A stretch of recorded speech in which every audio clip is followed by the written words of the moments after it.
Good morning, good afternoon, and good evening, everyone. We are really excited to have Param Kahlon, who is the Chief Product Officer at UiPath, which is a leader in robotic process automation software, as our guest for this fireside chat. Welcome, Param.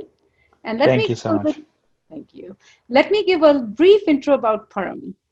So at UiPath, Param scaled the product and engineering organization worldwide with new development centers in Seattle and Bangalore. He led UiPath to leadership position in the marketplace through organic and inorganic investments and helped scale the business 10x in 2 years. Very impressive. Prior to UiPath, Param was general manager for Microsoft Dynamics 365 and drove multiple years of triple-digit annual growth in the cloud CRM business. Param has deep domain knowledge in enterprise software and building enterprise software products. And prior to Microsoft, he worked in product management roles at SAP and Siebel Oracle. UiPath is the fastest growing technology company in the Americas, according to Financial Times America, fastest growing companies 2020. And UiPath has reached an evaluation of 10 billion, which is really incredible. As it says, the fastest growing company. And UiPath is also named a leader in the 2020 Gartner's Magic Quadrant for robotic process automation for second consecutive year. It has been placed highest in the leaders quadrant for its ability to execute. UiPath has been known for changing the automation landscape. So Param, please tell us more about UiPath.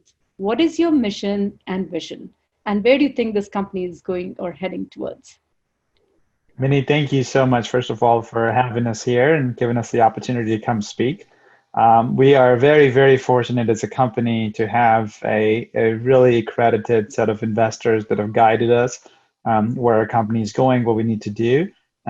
We are also super privileged to have a really deeply invested set of customers who have not only invested in the company, but also helped guide where our products are going and what investments we need to make.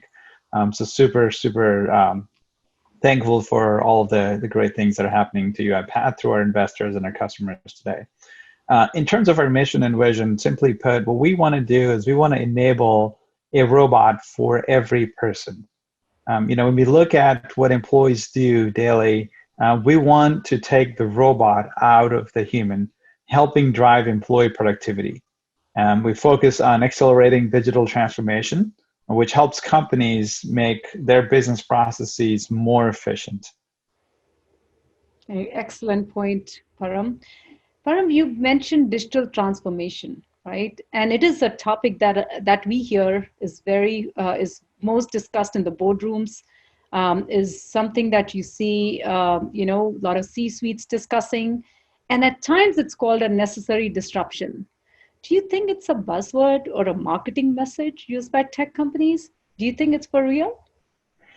I agree that it's more than a buzzword. Digital transformation is disrupting traditional business models by helping or by focusing the business initiatives at a company towards customer experience, towards employee satisfaction, towards efficiency within their operations. If you look at businesses today, I would say that every business today is a technology business.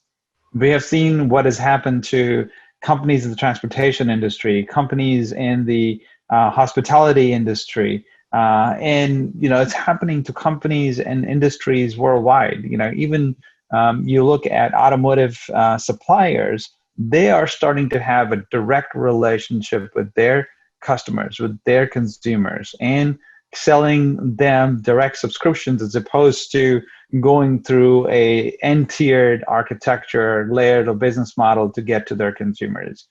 I think this is the reality of this day and age. Every company has to think about digital transformation to connect with their customers, to make their business processes more efficient, and leveraging technology and leveraging data to make that happen. And that's the impetus for today for current business models. So that makes it that the companies really have to invest and focus on digital transformation if they really want to be succeeding and be able to sustain and also accelerate and innovate. I would assume, right? So Absolutely. no, this is great. So how is automation or RPA different than what companies have been trying to do with business process management? I know people sometimes get confused. Maybe if you can throw some focus on that to educate our audience here. And how do you differentiate yourself there? Absolutely. I think, if you look at business process management, that's a technology that's been around since the 90s. It came around when companies were talking about re-engineering the corporation around manufacturing processes, around supply chain processes. And those were long-term initiatives that drove efficiency over multi-year projects. What is different today is everything is started around digital transformation. So the need to get things done is really, really quick. And the time to value is the core differentiator between what RPA does and the traditional approach of doing it through business process management. With RPA, you start a project and you finish it a couple of weeks later. And it isn't like a BPM initiative where it could take months or maybe years to start to see some transformation. So time to value is super critical in this day and age around digital transformation. What's also different in this day and age is that the initiatives are led by business. They're not technology-led initiatives. It is business that is in the driving seat. It's the business that wants to take the transformation and make that impact and make the change. And that is a very RPA-centric initiative. BPM initiatives are always very technology or IT led, and that's not what companies are trying to achieve today. The third thing I'd say is what's different is we leverage within RPA tools the UI in addition to API to integrate processes to drive automation within the company. The BPM initiatives were solely focused on leveraging APIs to be able to drive transformation, drive changes. We can take UI and we can drive the transformation, which is what enables the business users to be able to use and make the transformation directly. I think that's so important, and because now the I would say it is more the business driving the process than Yeah. IT being in control. I think that definitely gives a lot of leverage and power to the business. Yeah. And also, what I really like is that it has shortened the life cycle because now you Mhm. can see the result in a very short time frame. So it definitely adds a lot of value here. Param, we hear about Gartner term hyperautomation, right? Gartner is calling this as the highest growth enterprise software market in 2020.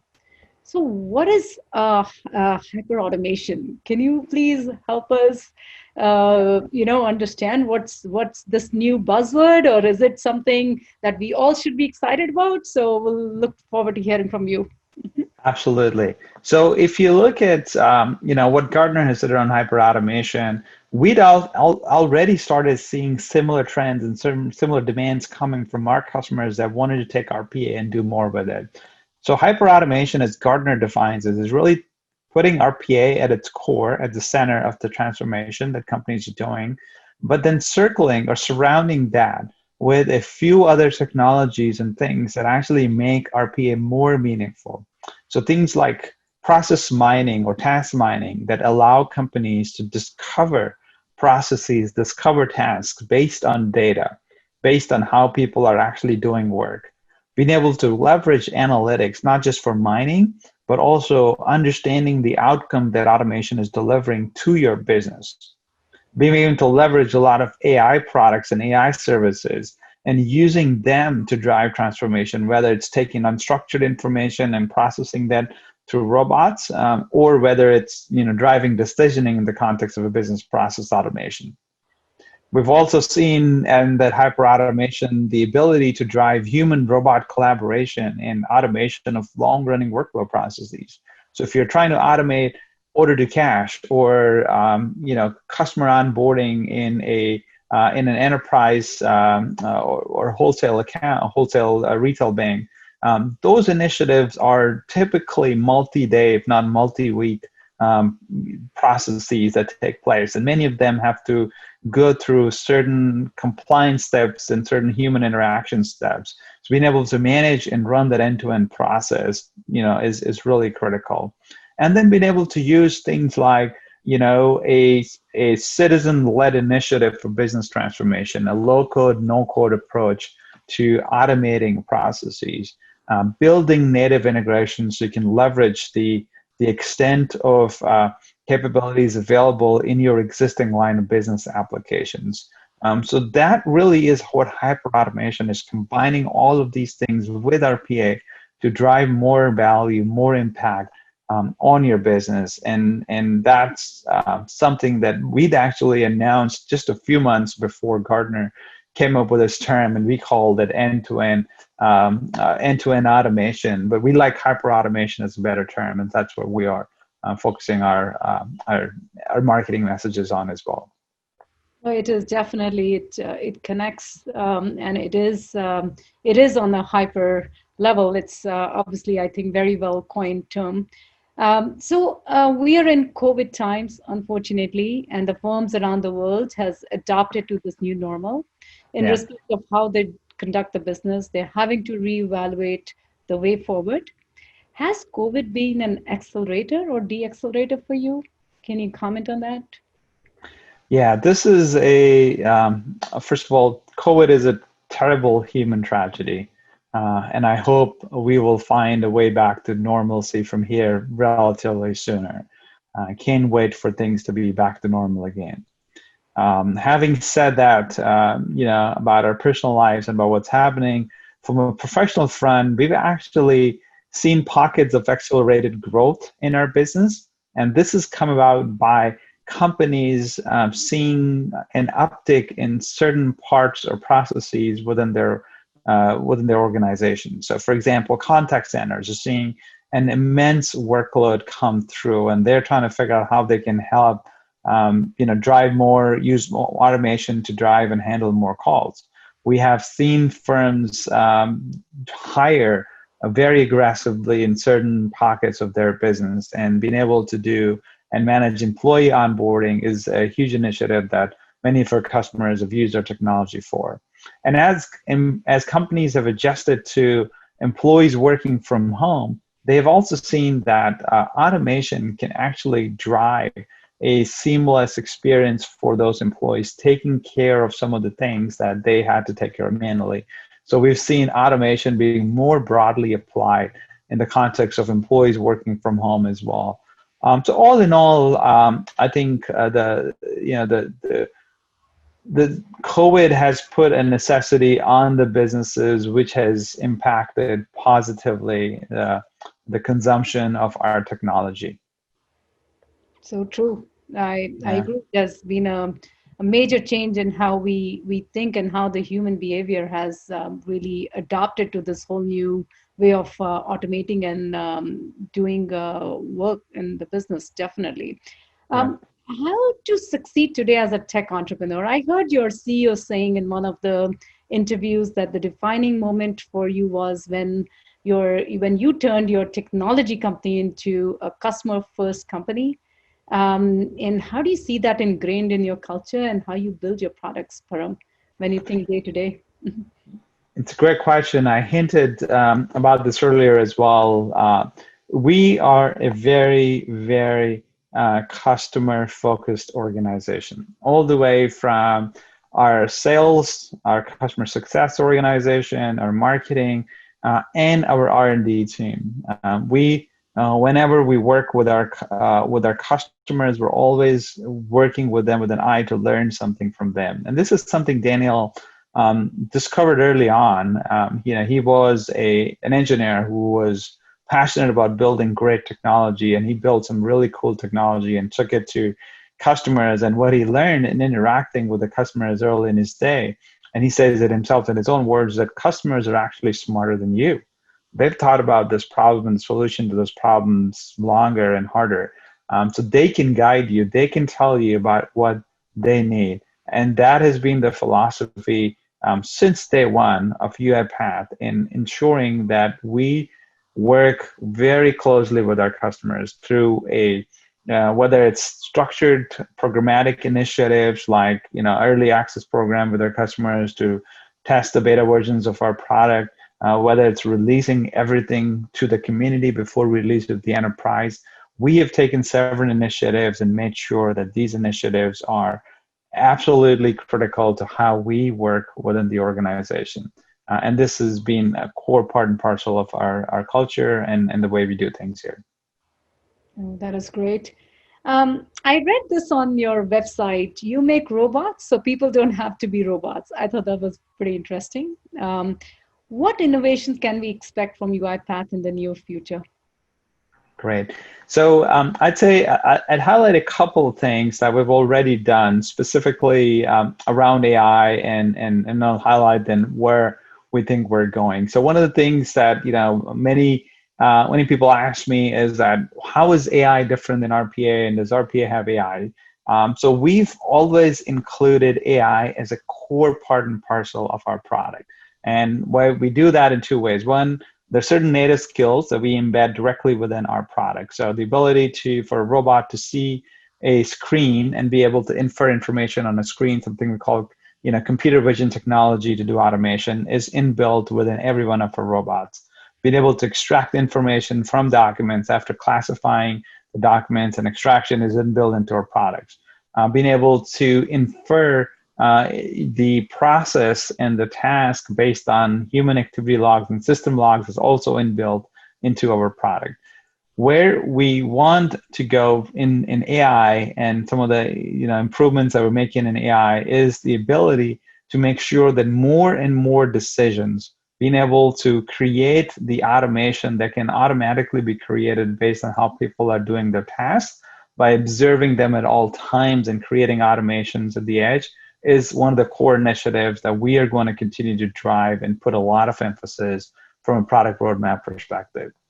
The other thing that we're doing is, and this is again driven a lot by where our customers want to take us, is make sure that from an applications idea, what our customers use today is they use a robot to move data across different applications so that people don't have to go across these applications. What they want to do is now help us create a UI that is powered by a robot. As opposed to a robot working with UI, it's a UI that has robot as its back. So you can create simple one-screen experiences for users that can interact with the data. And once they hit a button, the robot takes over and is responsible for cascading that data or bringing information from other systems that exist in the enterprise back to the user. So we are creating a low-code, no-code business application framework that can be used to create applications that will simplify the work that people have to do in front of a computer screen to be able to get their jobs done. So we're very focused on that as well. Yeah, no, that definitely is very exciting, and I think is very interesting that I'm sure everyone is looking forward to. So, Param, I think let's take some questions. I see some of the questions flashing from our audience. So one of the questions that I see here is, if you can highlight why one should use attended versus unattended bots. Is there one versus the other better, or what's your take on that? Yeah, that's a good question. What we have seen is that organizations, RPA, first started in the unattended space. Robots working in the middle of the night trying to get work done. And we have slowly transformed from being a unattended execution of the bot to a bot that is working side by side with human and helping drive transformation, helping drive value. So I think what we're seeing in organizations today is that both kinds of bots have a place. It just depends upon what type of business process that you're trying to automate. If you're trying to automate just creation of, let's say, accounts payable processing that doesn't require any human need, then it makes sense to do an unattended bot for that, because you can route the exceptions to humans, but the bulk of the work can be done by unattended bots. If you're trying to get your contact center agents to be more productive, you want to use attended bots because you want to give them the power to choose which bot they want to run at what point in time to drive what kind of impact in the conversation they're having with their customers. So we see a place for both. Excellent, Param. I think we are about time. So sorry we can't take any more questions, but I'm hoping that everybody found this session very insightful and informative. And thanks again, Param, for your precious time. And We really loved this session, and I'm sure people or the audience found it very useful. So thank you again, and hope you have a wonderful day. Thank you, Minnie, and to the TiEcon team for having me. It was a real privilege. Thank you.